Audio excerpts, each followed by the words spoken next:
Europe 1, on va se gêner. Le livre de la semaine.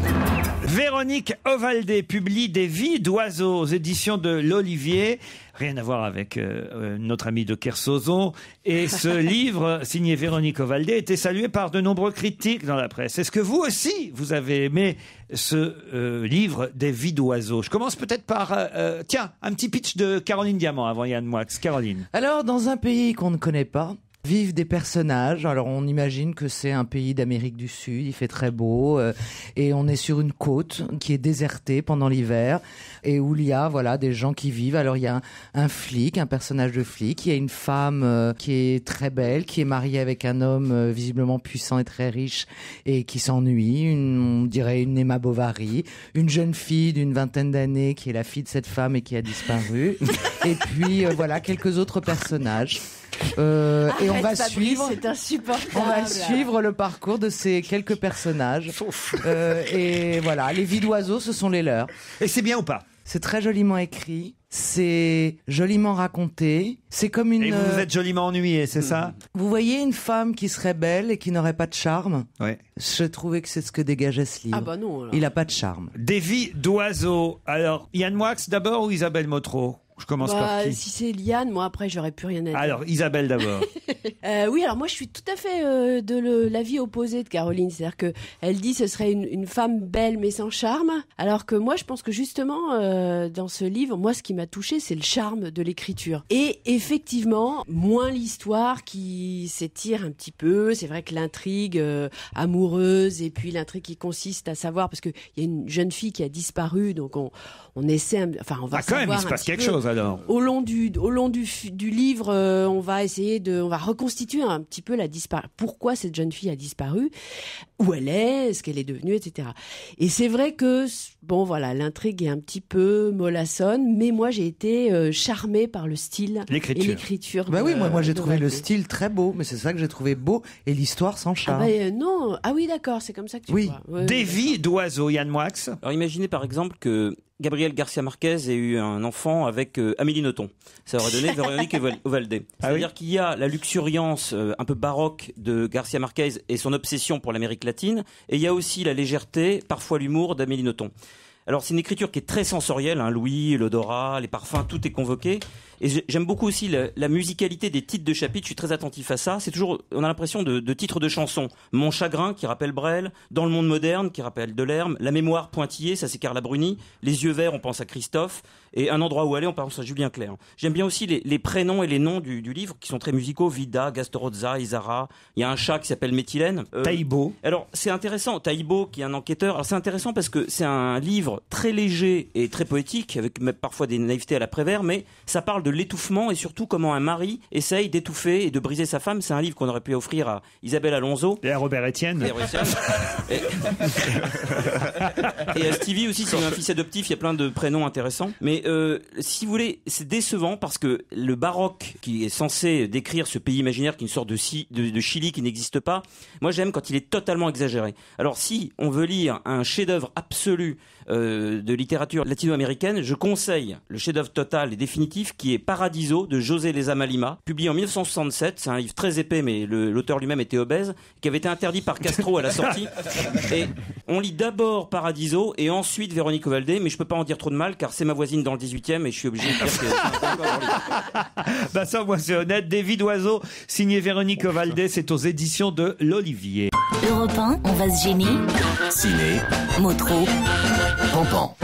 Monique Pantel au téléphone. Parlons d'un film américain pour commencer. Identité secrète avec Taylor Lautner. C'est la vedette des ados du moment. Eh ben moi j'ai pas ado, mais je l'ai trouvé très mignon. Oui, d'accord, mais le film... Heureusement qu'il est là, parce que bon, Nathan, c'est lui, il joue Nathan, il est un peu perturbé, parce qu'il n'est pas celui qu'il croit. Ses parents ne sont pas ses vrais parents, c'est juste pour empêcher des tueurs de le tuer. Heureusement, ma copine, Sigourney Weaver, elle veille sur lui, ce pauvre garçon qui ne sait pas qui il est. C'est très bizarre, et bizarrement, ça se laisse voir avec plaisir. Bon, alors passons à un heureux événement, le film de Rémi Besançon avec Louise Bourgoin et Pio Marmaille. La maîtresse de Michel Hack. Comme vous l'avez compris, c'est un jeune couple, ils sont très mignons, tous les deux. Même Marmaille, il est très mignon. Ils attendent un enfant. Oh, c'est bien. D'où le titre, un heureux événement. Et ben voilà. Alors elle, c'est le clou du film. On lui met des prothèses pour faire croire qu'elle est enceinte. C'est très bien fait.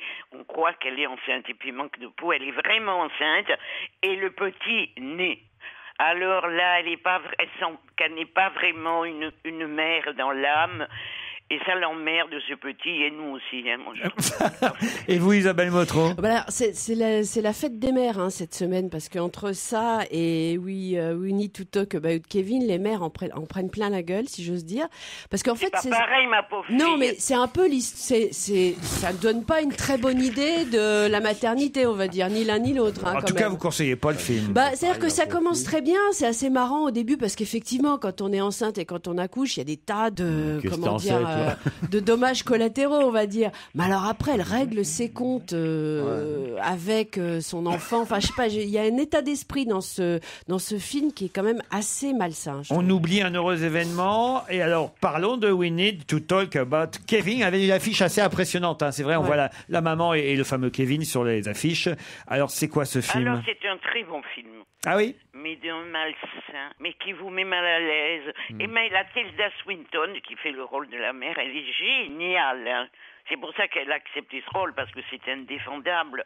Donc elle a un petit qui est anormal dès la naissance. Même avant, il fait que brailler dans le ventre. Mais on sait pas s'il est anormal. C'est épouvantable.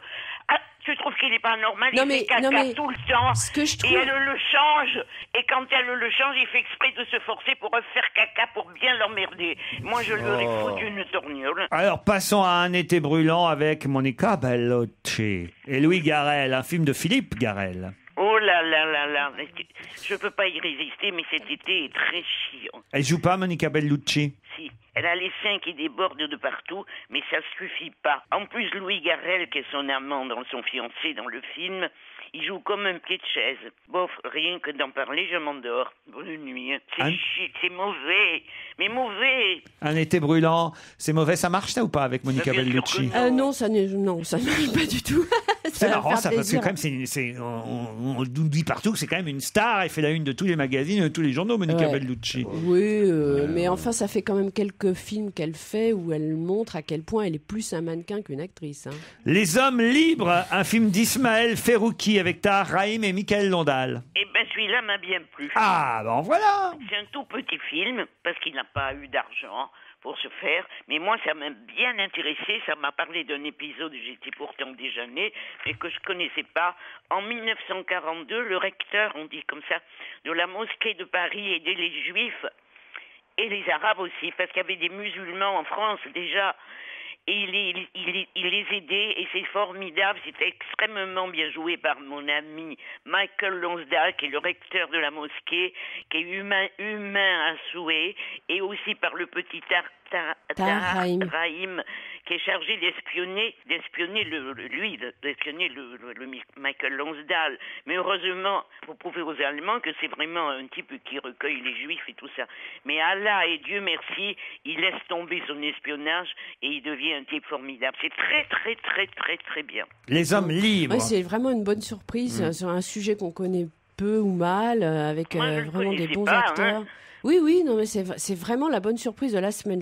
Alors parfait, on retiendra ça, Les Hommes libres. Il faut quand même signaler, ceci n'est pas un film de Jafar Panahi, qui est donc ce cinéaste iranien qui est condamné à 6 ans de prison et 20 ans de non-exercice de son métier par les autorités iraniennes, et qui a fait un film qu'il intitule donc Ceci n'est pas un film, puisqu'il n'a pas le droit de le faire, et qui est une sorte de lettre ouverte aux spectateurs sur ce que c'est que le cinéma, ce que c'est que d'être enfermé, ce que c'est. Alors, c'est on pourrait. Je vais y aller, puis je ferai Ceci n'est pas un spectateur. Non, mais voilà, au début on se dit bon, ça va être un exercice chiant et pénible auquel on est obligé d'aller pour des raisons politiques et philosophiques, et en fait pas du tout. C'est bien bien. Il a beaucoup d'humour et Ah bon. c'est vraiment, c'est vraiment une performance. Peut vous faire confiance, là, les yeux fermés. C'est un grand réalisateur. Ça- Il avait ça- fait un chef-d'œuvre qui s'appelle Le Cercle sur Voilà. la condition des femmes en Iran, et c'est vraiment tout sauf un cinéaste chiant, malgré le fait que ces sujets soient très graves. Alors très bien, on le retient. Oui, il faut vraiment aller le voir. Ouais, Faut le voir en VO quand même. Ceci n'est pas un film, faut le voir en VO, dit Joujou.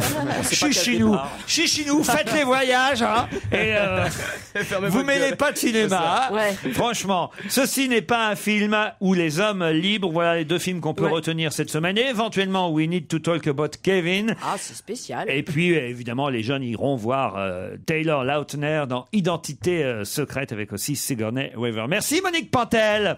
Notre invité d'honneur vient d'arriver. À vous de l'identifier dans un instant.